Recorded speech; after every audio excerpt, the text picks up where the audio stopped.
To do that, first make a selection around the object.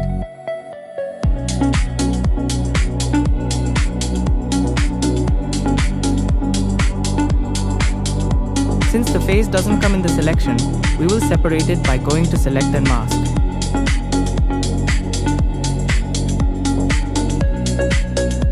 Do a selection around the face and make sure you use the minus icon from the top.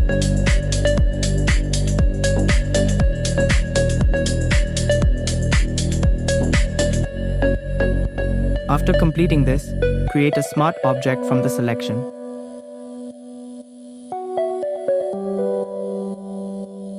Now go to the rectangle tool. Create a shape and make it a smart object. Double-click it to go inside its layer. Add the image that you want. Adjust it by pressing Ctrl+T, then go to File, Save as Replacing. Back to the project. Now create a clipping mask.